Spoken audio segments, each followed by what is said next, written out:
चलो हेडिंग लिखेंगे Pauli's exclusion principal. Pauli's exclusion principal, ठीक है। यहाँ bye the way last time मैंने तुम लोगों को इलेक्ट्रॉनिक कॉन्फ़िगरेशन लिखने बोला था, लिख दिया, आ गया सबको। क्रोमियम कॉपर कोई दिक्कत नहीं है, ओके। इसके अलावा भी एक पीरियोडिक टेबल में बहुत सारे एक्सेप्शंस हैं इलेक्ट्रॉनिक कॉन्फ़िगरेशन के, जैसे क्रोमियम कॉपर में थे, जो हम लोग अगले नेक्स्ट चैप्टर पीरियोडिक टेबल में ही देखेंगे, ठीक है। अब इस चैप्टर पॉइंट ऑफ व्यू ठीक है उतने दो, ओके। अब पॉलीज एक्सक्लूजन प्रिंसिपल लिखना स्टार्ट करो। No two electron in an atom, no two electrons in an atom can have all 4 quantum numbers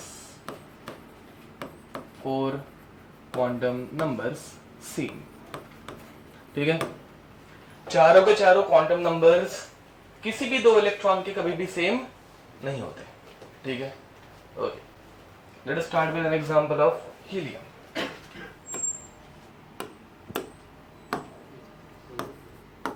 Helium का atomic number 2. What is its electronic configuration? 1s2, बराबर। So now there are 2 electrons in s orbital, ठीक है, okay. Now these 2 electrons can have 4 quantum numbers, n, l, m and s, ठीक है। First electron, second electron. By the way इनको represent कैसे किया जाता है भाई? Will draw box, first electron, second electron, पता है ना भाई, ओके। तो now let's talk about first electron. In which shell और principal quantum number it is present? First, second electron भी first. Both electrons are present in which orbital? S orbital. What is the L value for s orbital? 0. Okay, ये सबको याद है। What is the M value for s orbital? 0. तो both electrons are present in M is equal to 0. समझ में आ रहा है? So now they have 3 same quantum numbers, but last quantum number, what is the spin of first electron? Plus half. कितना है? Plus half. Clockwise अगर रहेगा तो plus half. And what is the spin of second electron? तो maximum 3 quantum numbers can be same, समझ में आ रहा है, but at least 1 quantum number will differ। ये पॉलीज एक्सक्लूजन प्रिंसिपल समझ में आ रहा है। अगर चारों के चारों क्वांटम नंबर सेम है तो इसका मतलब हो जाता है कि दे आर सेम इलेक्ट्रॉन्स, समझ में आ रहा है। मतलब दोनों इलेक्ट्रॉन इंडिविजुअली अलग अलग है क्या? नहीं, वो दोनों के दोनों सेम है, इसमें कोई दिक्कत। ये इसके ऊपर कुछ क्वेश्चन आता तो है नहीं, जिस तुम लोगों को याद रहना चाहिए, ठीक है, लिख दो। चलो लिथियम के लिए एक बार करना, ठीक है। Lithium's atomic number is 3. What is the electronic configuration of lithium? 1s2. Then 2s1. Now there are 3 electrons. So first electron, second electron, third electron, and their n, l, m and s values. चलो करो ये, जल्दी जल्दी करो, आज इस chapter को खत्म कर रहे हैं, थोड़े से क्वेश्चन सॉल्व कर रहे हैं, ठीक है।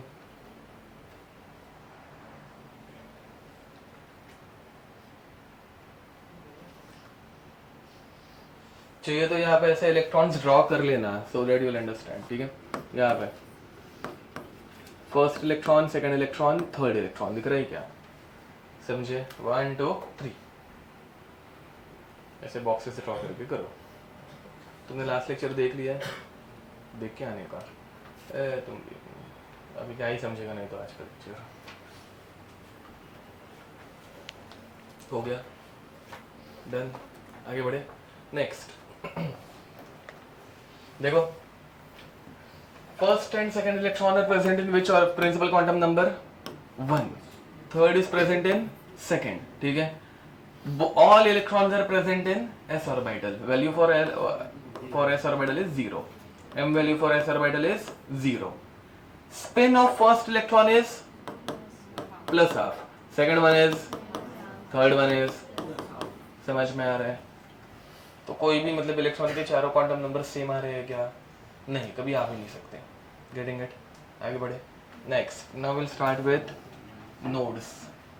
ठीक है, हेडिंग लिखेंगे नोड. इसकी डेफिनेशन एक बार लिखी हुई है, वापस एक बार लिखेंगे. The region in space. किसी को याद है नोड का मीनिंग? Very nice. तो the region in space where probability of finding an electron, where probability of finding an electron is zero. ठीक है, जहां पे इलेक्ट्रॉन मिलता ही नहीं है. ठीक है, देखो. Now there are two types of nodes. One is angular node. Number one, angular node. ठीक है, and second one is radial node, and third one is total nodes. ठीक है, इनके मैं पहले फॉर्मूलाज लिख के दे रहा हूं, फिर हम लोग इनका मीनिंग देखेंगे. ठीक है, formula for angular node is angular node is equal to L. Formula for radial node is n minus L minus 1. By the way, where L is which quantum number? Azimuthal quantum number. क्या बोलते हैं इसको? Azimuthal quantum number. N is principal quantum number. क्या बोलते हैं इसको? Principal quantum number. M is called as magnetic quantum number. ठीक है? Okay. And total nodes. Total node क्या होंगे? Angular node plus radial node. ठीक है? Angular node plus radial node. तो एंगुलर नोड इज L, तो radial node is n minus L minus 1. तो plus L minus L cancel out हो गए, formula becomes n minus 1. Total node is n minus 1. ठीक है, again कुछ explanation दिया नहीं है, मैंने जस्ट लिखा के दिया हुआ है. अभी एक्सप्लेनेशन हम लोग देखेंगे. ठीक है, चलो. भी मुझे पता है orbital exist because of which nature of electron? Wave nature. याद है ना सबको? And orbit exist because of particle nature. Orbit की थियरी किसने दी थी?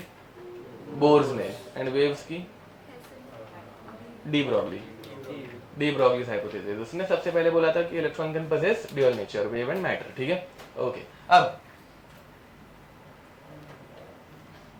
Late us start with angular node. ये सिंपल है, एंगुलर नोड. ठीक है, ये हम लोगों ने पहले भी पढ़ा हुआ है, सिर्फ तुम लोग भूल गए हो. ओके, एस ऑर्बिटल कैसे दिखता है? स्फेरिकल, बराबर गोला. Okay, is there any node? नहीं, पूरा ऐसे मतलब है ना, हर जगह पे इलेक्ट्रॉन्स प्रेजेंट है. ठीक है, इलेक्ट्रॉन्स आर प्रेजेंट एवरीवेयर. ठीक है, ओके. अब p orbital, is there any node? Yes, समझ में आ रहा है.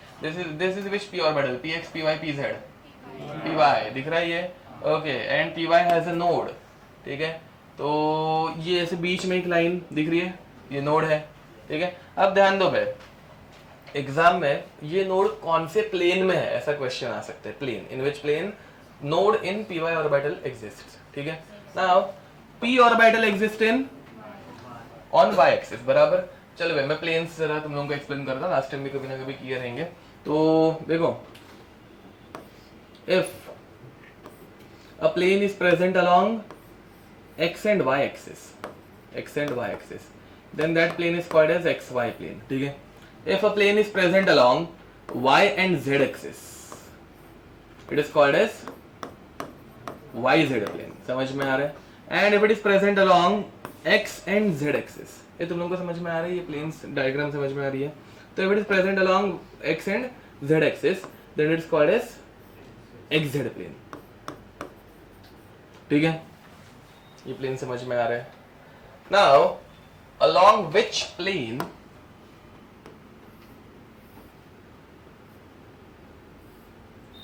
node in py orbital exists?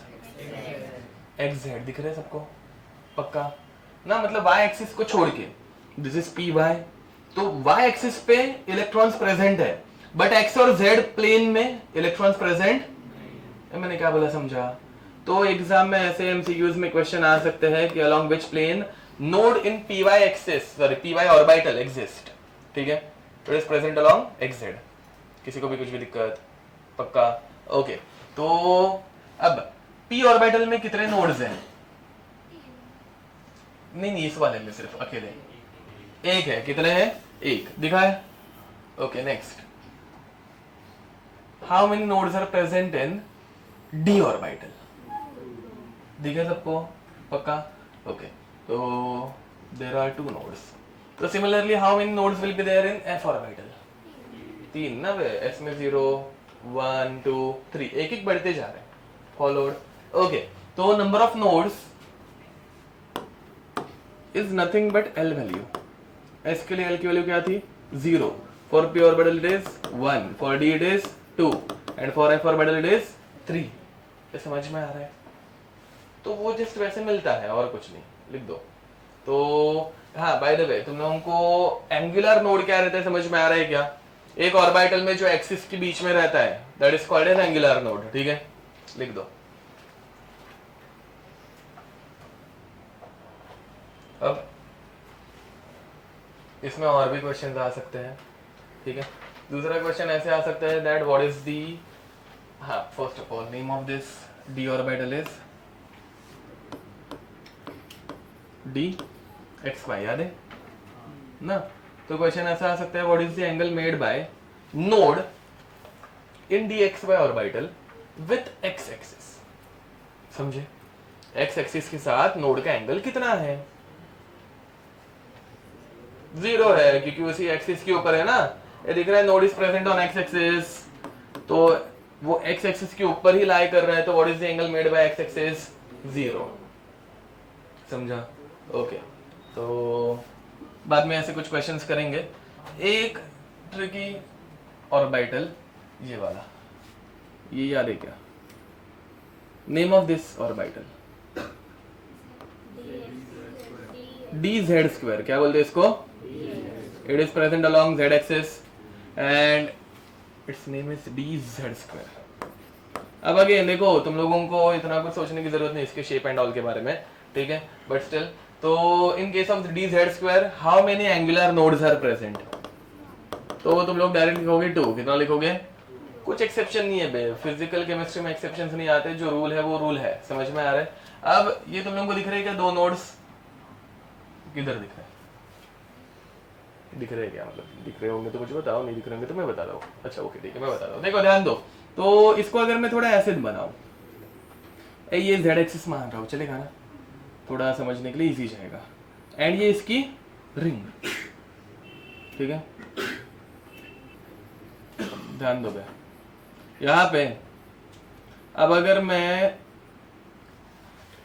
Nodes देखूं तो नोड्स ऐसे हैं।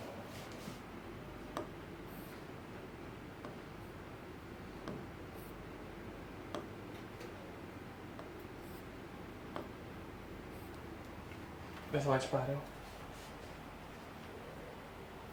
ना? ये एक एक्सिस और ये एक एक्सिस, इसमें नोड्स है। Getting it? पक्का? एंड अभी ये एक्सिस वाइज भी नहीं बोल सकते, ये पूरा जो एरिया रहेगा ऊपर का, अरे समझ में आ रहा है? वैसे मतलब वो भेलपुरी खाई है, उसका वो ऊपर का जो रहता है खा, मतलब जिसमें वो दे दी जाती है ऐसे, वो क्या बोलते हैं, कोनिकल बना के देते हैं, वैसा शेप है ये। समझ पा रहे हो? पक्का? वैसे ही एक नोड नीचे की तरफ है। Getting it? तो एक नोड ऊपर एक नोड नीचे, ये कौन सी शेप के नोड्स है? कोनिकल शेप के नोड्स है। समझ पा रहे हो? पक्का? ठीक है, ओके। एंड इसका अगर एंगल पूछा तो इस नोड का एंगल ना 45 डिग्रीज का रहता है, ठीक है। ये मतलब कोन जो है वो 45 डिग्रीज का कोन रहता है, ठीक है, लिख दो इसे। बोलो, तो इसमें भी नोड्स कितना आएंगे? 2 आएंगे, ठीक है। हाँ, एक कोन ऊपर एक कोन नीचे। There are 2 conical nodes, one above the plane, another one below the plane. Okay. Next, second is radial node. Radial node. अब ध्यान देंगे, orbital exist because of which nature of electron? Wave nature, बराबर। अब ध्यान दो, let us से वो electron का वेव नेचर दिखाने के लिए हम लोग क्या बोलते हैं, क्लाउड नेचर, क्लाउड्स ड्रॉ करते हैं, पता है ना। क्लाउड की सबसे ज्यादा इंटेंसिटी कहाँ पे रहती है, ओके सेंटर में रहती है। सेंटर से धीरे धीरे दूर जाएंगे तो इंटेंसिटी कम होते जाएगी, बराबर। तो ये सेंटर में बहुत ज्यादा है, ध्यान दो जरा, ठीक है। फिर as we moving away from this centre its intensity decreases. अरे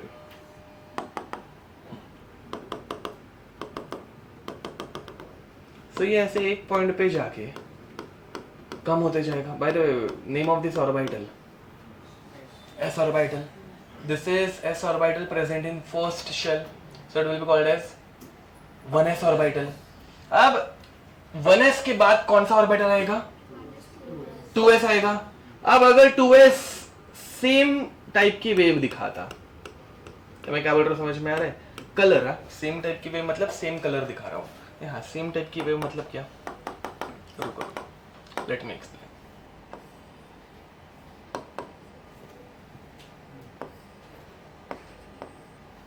सेम टाइप की वेव, इसे हम लोग क्या बोलते हैं, इन फेज या out of phase, in phase. Which type of interference they will show, तो कंस्ट्रक्टिव इंटरफेरेंस दिखा के ये दोनों क्या हो जाते हैं वैसे। मैं क्या बड़बड़ कर रहा हूँ, समझ पा रहे हो। तो मतलब अगर सेम बिहेवियर रहता दो वेव्स का, तो दोनों मर्ज हो जाते, दो बादल मिलके एक बड़ा बहुत बादल बनाते, समझ में आ रहा है पक्का। तो बट ऐसा हो रहा है क्या, नहीं, मतलब एक्चुअल में 1s एंड 2s दो अलग अलग इंडिविजुअल ऑर्बिटल्स रहता है। मतलब if 1s is above the plane then 2s is below the plane. ये समझ में आ रहा है मैं क्या बोल रहा हूँ पक्का। मतलब इन दोनों का नेचर सेम है क्या, नहीं, इन दोनों का नेचर अपोजिट साइड पे, इन फेज या out of phase, out of phase, बराबर। तो तब जाके ये दोनों मर्ज हो पाएंगे क्या, नहीं, ये दोनों मर्ज नहीं हो पाएंगे, गेटिंग इट, ओके। तो एक जो 1s है, if it is above the plane, तो सेकंड वाले का नेचर क्या रहेगा, बिलो द प्लेन रहेगा, गेटिंग इट। तो मैं कलर चेंज कर रहा हूँ, ठीक है। यहाँ पे 2s स्टार्ट हुआ, 2s की इंटेंसिटी ऐसे इधर की तरफ बहुत ज्यादा रहेगी, क्योंकि इधर से इसका एरिया शुरू हुआ ना भाई, ठीक है। But 1s and 2s are present in opposite phases. When two waves interacts in opposite phase, they'll perform which type of interference? Destructive interference. जहां पे डिस्ट्रक्टिव इंटरफेरेंस होगा वहां पे एक दूसरे को कैंसिल आउट करेंगे, तो उतने एरिया में इलेक्ट्रॉन प्रेजेंट रहने वाला है क्या, and that area is called as which node, the region in space where electron is not present is called as a node. इसको बोलते हैं रेडियल नोड। रेडियल नोड क्यों, बिकॉज भाई एक रेडियस के अलोंग ऐसे रहने वाला है। मैं क्या बड़बड़ कर रहा हूँ, समझ में आ रहा है। तो radial node is present between two different orbitals, ठीक है, ओके रुको अच्छे से बनाएंगे। हाँ, तो यहाँ पर, हाँ, तो इनिशियली इंटेंसिटी या फिर electron density of 2s orbital in this region is very high, ठीक है। As will move away from this region electron density will become less, बताया ना भैया। तो एक पॉइंट आएगा जब ये ऐसे कम कम कम कम होते जाएगा, ठीक है। यहाँ पे बहुत कम हो गए इलेक्ट्रॉन्स, ठीक है, बस हो गया टाइम पास। ये समझ पा रहे हो पक्का, ओके। एंड इन दोनों के बीच में 1s एंड 2s, इन दोनों के बीच में ऐसे एक लाइन रहेगी जहां पे इलेक्ट्रॉन प्रेजेंट रहने वाले हैं क्या, and that region is called as radial node. अब 2s के बाद क्या आएगा, अच्छा ओके, 2p के बाद 3s। हम लोग s ऑर्बिटल्स को ही एक साथ पढ़ने वाले हैं, 2s एंड 2p दोनों को मिक्स नहीं करते, ठीक है, बहुत कॉम्प्लेक्स हो जाता है, ठीक है। तो अब 2s के बाद कौन सा s ऑर्बिटल आएगा, 3s। अब देख बे, 1s ऐसा था, 2s ऐसे आया, 3s कैसे आना चाहिए, हाँ वापिस ऊपर आएगा, समझ पा रहे हो। नहीं तो फिर 3s एंड 2s मिक्स हो जाते ना। तो again 3s shows similar nature with 1s, but at their interference, मतलब at their boundary, they'll perform which type of interference? Constructive or destructive? 3s and 2s. Destructive ना बे? They are out of phase. तो again there will be a radial node present.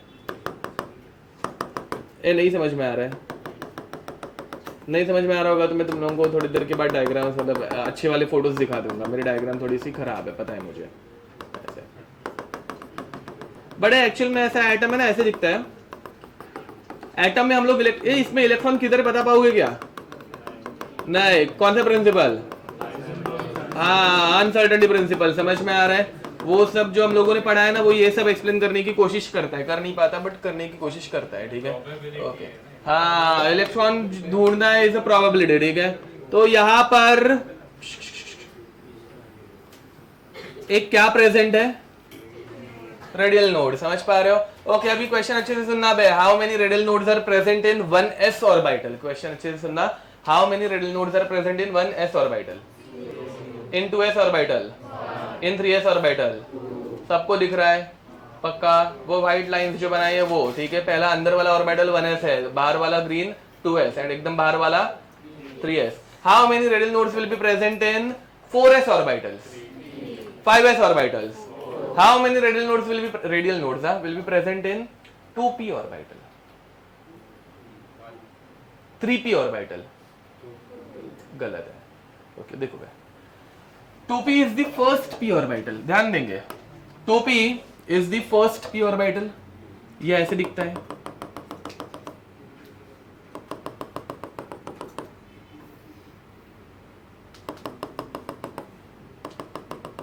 ये जितना समझ लोगे उतना अच्छा है, बाकी तो फॉर्मूला से ही सॉल्व करना है, नो डाउट। ये ऊपर और ये नीचे, इनके बीच में कुछ है क्या भाई इधर? Which node? Angular node, very nice, ठीक है? तो देखो ये ऐसा है, this is the first p orbital. इसके बाद 2p के बाद कौन सा ऑर्बिटल आएगा? 3p। अब 3p जब आएगा तो 3p एंड 2p का नेचर कैसे रहेगा? Opposite, out of phase. ये कुछ दिमाग में घुस पा रहा है क्या? फर्स्ट s ऑर्बिटल में कोई नोड थे क्या? तो फर्स्ट p ऑर्बिटल में भी रहने वाले हैं क्या? बट फर्स्ट p ऑर्बिटल के बाद जो दूसरा p ऑर्बिटल आएगा, दूसरा p ऑर्बिटल कौन सा रहता है? 3p। तो 3p will have how many radial nodes? 1 radial node. 1 radial node, ठीक है? डायग्राम इतना अच्छे से समझ में नहीं आ रही होगी तो अभी ये देख लो, चलो। दिखेगा नहीं दिखेगा वो तुम लोग समझ लेना, बट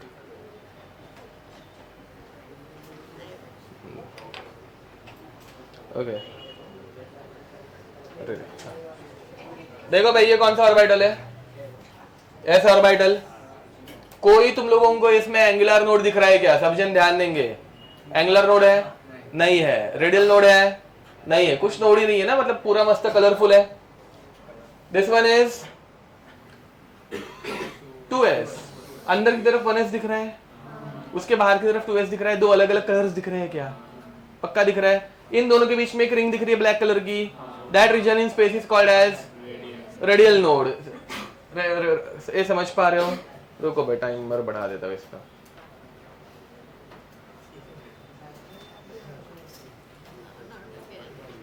नेक्स्ट, ये देख पा रहे हो सब जन? अब इसके बाद 2s के बाद कौन सा आएगा? 3s। अब तुम लोगों को 3 गोले दिख रहे हैं, एकदम सेंटर में एक ब्लैक रिंग, उसके बाहर की तरफ एक और एक ब्लैक रिंग, 1s और 2s के बीच में एक radial node, 2s and 3s के बीच में एक radial node, and similarly 4s में तुम लोगों को फिर ऐसे 3 रिंग्स दिखेंगी। ये एप्लीकेशन डाउनलोड करना खेलते बैठना घर पे जाके, ठीक है? ओके, नेक्स्ट, अब ध्यान दो। इस एप्लीकेशन का नाम है और इलेक्ट्रॉनिक ऑर्बिटल्स, ठीक है? इलेक्ट्रॉन ऑर्बिटल्स, इतना ही है। अब देखो बे, which orbital is this? p orbital. How many angular nodes are there? 1, ठीक है? दिस वन इज 3p, दिख रहा है? 2p के बाहर 3p, ठीक है? How many angular nodes are there? Angular एक ही है, दोनों के बीच में एक ही वो वर्टिकल लाइन दिख रही है। पक्का? ये एक्सिस निकलते हैं क्या भाई? अभी अभी उन्होंने नया इंट्रोड्यूस किया हुआ है वो एक्सिस। हाँ, शो एक्सिस निकल रहा है, रुको। हाँ, दिख रहा है, एक ही सिंगल क्या बोलते हैं, वर्टिकल लाइन, ठीक है? How many radial nodes are there? 1, दिख रहा है? ये देखो, एक ऐसे सर्कुलर नोड है, एक ही है दोनों के बीच में, पूरा सर्कुलर है। पक्का? तो देखो again, 2p is the first p orbital, समझ पा रहे हो? पहले p ऑर्बिटल में कोई रेडियल नोड नहीं रहेगा, but 3p is my second p orbital, दोनों के बीच में एक रेडियल नोड आ जाता है। 4p is my third p orbital, तो उन दोनों के बीच में 2 रेडियल नोड आ जाते हैं।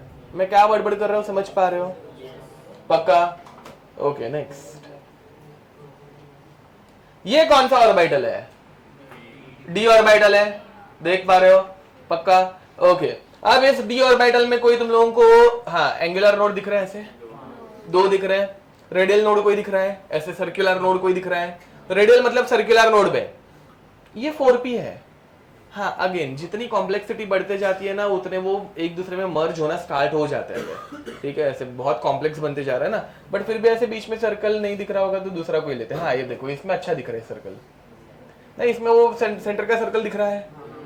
पक्का देख पा रहे हो? थोड़ा सा वो कॉम्प्लेक्स होते जा रहा है बट वो सर्कल अच्छा खासा दिख रहा है। तो 4D के 3D में no radial node, 4D will contain 1 radial node, 5D will contain 2 radial node. समझ पा रहे हो? पक्का? f ऑर्बिटल बहुत घटिया दिखता है, ठीक है? तो ज्यादा उसके ऊपर सोचने की जरूरत नहीं है, बट स्टिल देखो ये f ऑर्बिटल दिख रहा है। पक्का? ओके, अब इस f ऑर्बिटल में कितने तुम लोगों को एंगुलर नोड्स दिख रहे हैं? 3 दिख रहे हैं, ऐसे 1 2 3। पक्का? ओके, एंड अगर मैं दूसरा एक ले लू, घटिया दिख रहा है, रुको, बहुत घटिया दिख रहा है। इसमें तुम लोगों को ऐसे क्लियर कट कुछ दिखना है ना, बहुत डिफिकल्ट हो जाएगा। अरे रे नहीं, ओ माय गॉड, इसमें क्या ही ढूंढेंगे हम लोग? अच्छा जी ऑर्बिटल आ गया, रुको रुको, जी नीचे आ गया। एफ में ही कुछ समझ में नहीं आ रहा है तो जी में क्या ही समझेगा।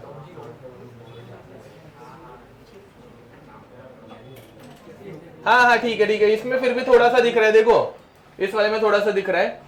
वो सेंटर मतलब पहले बीच में एक है 4f का ऑर्बिटल एंड बाद में 5f आ रहा है एंड दोनों के बीच में एक रिंग दिख रही है, एक ही रिंग है। तो 4f एंड 5f इन दोनों के बीच में एक ring, because 4f is my first f orbital. तो पहले ऑर्बिटल में कभी भी कोई रेडियल नोड प्रेजेंट रहता है क्या? सेकेंड वाला जब आएगा तो एक रेडियल नोड आएगा। ये तुम लोगों को थियरी समझ में आ रही है? ये फॉर्मूला रटोगे तो आंसर तो इजीली आ ही जाता है, बट प्रैक्टिकली भी समझ में आना चाहिए कि क्या पढ़ रहे हैं, ठीक है? ओके, अब लास्ट टॉपिक इस चैप्टर का, ठीक है? हम लोग इनके ग्राफ्स ड्रॉ करने वाले हैं, ठीक है? जरा ध्यान देंगे यहाँ पे। हाँ ये अभी के लिए डायग्राम ड्रॉ करो। First write down the formula. Formula क्या है? Radial node is equal to n minus l minus 1, ठीक है? बाद में 2-4 क्वेश्चन दूंगा, वो कर लेंगे, बट जरा ध्यान दो पहले। After this we are going to draw the graphs, ठीक है? यहाँ पे ग्राफ्स अभी वो क्या पूछेंगे उनके ऊपर रहेगा, बट लेट अस से कि दे आर आस्किंग साई, ध्यान दो, वर्सेस आर, ठीक है? वेव फंक्शन वर्सेस आर, ठीक है? At 0 which orbital is there? s orbital, ठीक है? At centre probability of finding s orbital, और हाँ wave function of s orbital is, दिख रहे हैं मैक्सिमम सेंटर में बहुत ज्यादा है, तो ऐसे मैक्सिमा से स्टार्ट होगा। As we are moving ahead its probability is, पक्का समझ में आ रहा है ना? तुम लोग ही बोल रहे थे सेंटर में बहुत ज्यादा मिलता है, बाद में धीरे धीरे कम होते जाता है, याद आ रहा है कुछ? तो सेंटर से दूर जाएंगे तो इसकी प्रोबेबिलिटी कम होती जाएगी, ठीक है? एक पॉइंट पे उसकी प्रोबेबिलिटी क्या हो जाती है? 0, that point is called as node. 1s के बाद क्या स्टार्ट होगा? 2s एंड 1s का नेचर ऐसा आएगा क्या? अरे नहीं ना, इन फेज नहीं है वो, कैसे है? तो अब 1s अगर ऊपर दिखाया था तो 2s, समझ पा रहे हो क्या? तो इनिशियली इसकी वेव फंक्शन थोड़ी वीक रहती है, फिर एक पॉइंट पे वो मैक्सिमम हो जाती है, फिर वापस वो धीरे धीरे कम हो रही है, समझे? एंड फिर एक पॉइंट पे जाके वो 0 हो गया, क्यों? बिकॉज वहां पे क्या प्रेजेंट है? नोड प्रेजेंट है। अब 2s के बाद क्या आएगा? 3s, तो ये 3s कैसे रहेगा? ऐसे रहेगा, and then it will tend towards infinity. कहाँ पे खत्म हो रहा है हम लोग बता, एक बादल कहाँ पे खत्म होता है हम लोग बता पाते हैं क्या? तो उसकी एग्जैक्ट बाउंड्री हम लोग कभी बता नहीं पाते, समझ में आ रहा है? It is 0 at certain point, but mathematically हम लोग बोलते हैं it is tending towards infinity, ठीक है? नहीं, ये ग्राफ्स में अलग से पढ़ाने वाला हूँ, बट अभी हम लोग ऐसे अजीबोगरीब ग्राफ्स पढ़ने वाले, समझ पा रहे हो? ठीक है, ये जस्ट एक आइडिया दे रहा था मैं कि नोड पे जाके वो 0 होता है, 1s प्लस 2s माइनस तो वापस 3s प्लस, तो ये इनके ग्राफ जैसे कुछ आने वाले जो हम ये इसके बाद हम लोग पढ़ेंगे, ठीक है। ओके, लिख दो ये डायग्राम्स अपने हिसाब से, तुम लोगों को जैसे अच्छी लगे वैसे बना लो, ठीक है।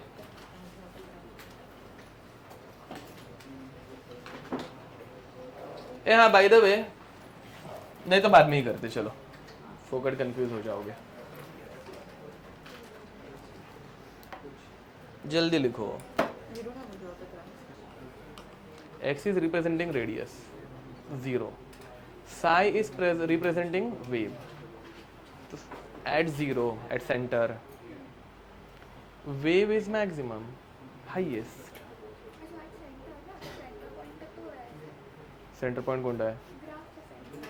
नहीं, हाँ हाँ नहीं नहीं नहीं, दिस इज रेडियस, तो centre at centre what is the value of radius? 0।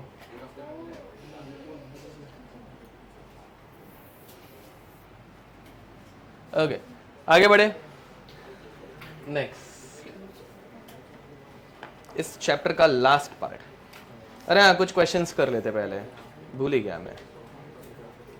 हो गया, डन। ओके, तो क्वेश्चन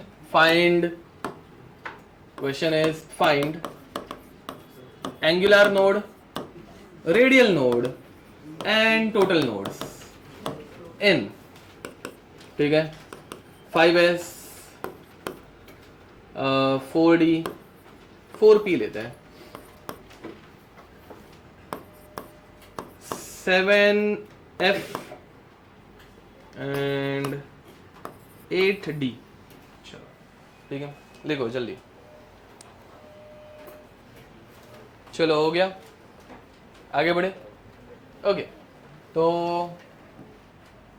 देखो यहाँ पे angular nodes and radial nodes, इतना ही मैं लिख रहा हूँ डायरेक्ट, ठीक है।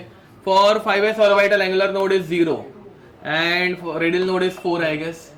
टोटल नोड्स 0 + 4 4, ठीक है। For p orbital angular node is 1 and for 4p I guess it is 2 2p 3p 4p, correct है, ठीक है। टोटल 3, यहाँ पे एंगुलर नोड 3 आ गया सबको, एंड रेडियल नोड भी 3, ओके, एंड टोटल नोड 6, यहाँ पे angular node 2, radial node 5, total node 7। ये जो लोग कॉपी कर रहे हैं खुद से सॉल्व करना था, कर पा रहे हो?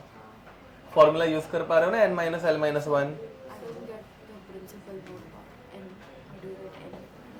n, this number principal quantum number, there is no principal node. हाँ, so these numbers are representing number of shell, which is nothing but principal quantum number. 8th shell d orbital ऐसा, हाँ, तो value of n is 8, let us say, minus d is l minus 1. What is value of n? 8 minus l value for d orbital 2. That's where you are making mistake. For s, l value is 0. For p 1. For d 2. ठीक है? So answer is 5. Okay. आगे बढ़े.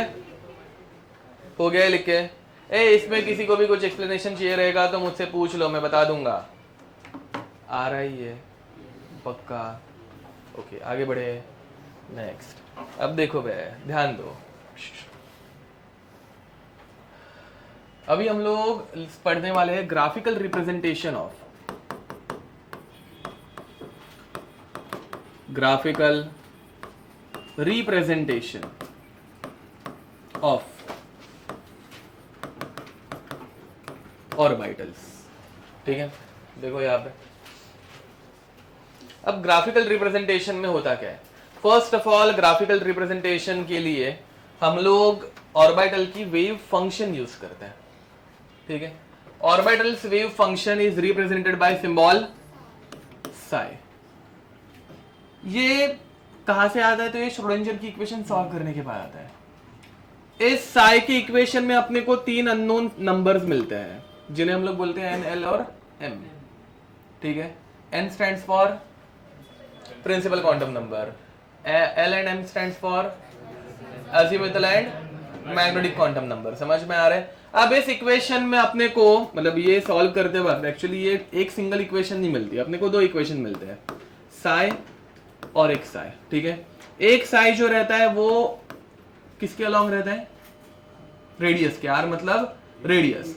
And दूसरा साई जो रहता है वो theta and phi के अलोंग रहता है, जो तुम लोगों को पता नहीं है, 2 मिनट में बताऊंगा। ठीक है, ध्यान दो बे। तो यहाँ पे हम लोगों को श्रोडिंगर इक्वेशन सॉल्व करने के बाद जो इक्वेशन मिलती है वो सिंगल नहीं रहती है, वो दो इक्वेशंस रहती है। एक इक्वेशन रेडियस के अलोंग रहती है, दूसरी इक्वेशन थीटा एंड फाई के अलोंग रहती है, जो अपने को पढ़ने की नहीं है। ठीक है, बट फिर भी मैं बताने वाला हूं, ध्यान दो। अब ये आर थीटा फाई ये हमारे एक्स वाई और जी है।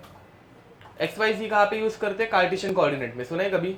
आर थीटा फाई यूज होता है स्फेरिकल पोलर कोऑर्डिनेट्स में। ठीक है, स्फेरिकल पोलर कोऑर्डिनेट ऐसे कुछ दिखते हैं, ध्यान दो। ये तुम लोग याद नहीं रखोगे तो भी चलेगा, ठीक है, बट मेरे मन के शांति के लिए मुझे पढ़ाना पड़ेगा। ध्यान दो। तो this is my x axis, इसके अलोंग ही हम लोग अभी के लिए पकड़ सकते हैं कौन सी वैल्यू? Are value. समझ में आ रहा है? ठीक है, बट अगेन एक एटम ये 2 डायमेंशनल रहता है, 3 डायमेंशनल? 3 डायमेंशनल। ध्यान दो बे। तो मैं एक काम करता हूं, मैं z एक्सिस है ना अभी के लिए लिख रहा नहीं हूं, क्योंकि z एक्सिस बाद में इस डायग्राम को कॉम्प्लिकेट कर देगा। ठीक है, तो z एक्सिस निकाल रहा हूं, बट z एक्सिस भी है। ठीक है, तो यहां पे इसके अलावा हम लोग कौन सा बोल रहे हैं? r। अब ध्यान दो बे, एक एटम कैसे दिखता है? स्फेरिकल। ठीक है, मजा नहीं आया, रुको वापस। ये है एटम का मेरा वो सर्कमफरेंस, समझ पा रहे हो? ठीक है, ओके। अब इसके अलोंग अगर मैं कोई भी एक लाइन ड्रॉ करूं, ठीक है, तो ये लाइन की लेंथ कितनी रहेगी? एटम की रेडियस ही रहेगी। समझ में आ रहा है? किधर भी अगर मैं लाइन ड्रॉ करूं तो ये हमेशा क्या रहेगा? रेडियस। ओके, इधर तक समझ पा रहे हो मतलब तुम लोग? गुड। अब इसके बाद बट अगेन ये एटम जो है वो कैसा है बे? तो अभी तुम लोगों को ये स्पीयर, पूरा स्पीयर दिख पा रहा है, जिसमें खुद का एक ऐसे सर्कमफरेंस है एंड पूरा एक ऐसे वॉल्यूम है। फिगर आउट कर पा रहे हो? अब इस स्पीयर के ऊपर अगर मुझे कोई भी एक पॉइंट मार्क करना होगा, समझ में आ रहा है? अगर इस स्पीयर के ऊपर मैं कोई भी एक रैंडम पॉइंट मार्क करूं,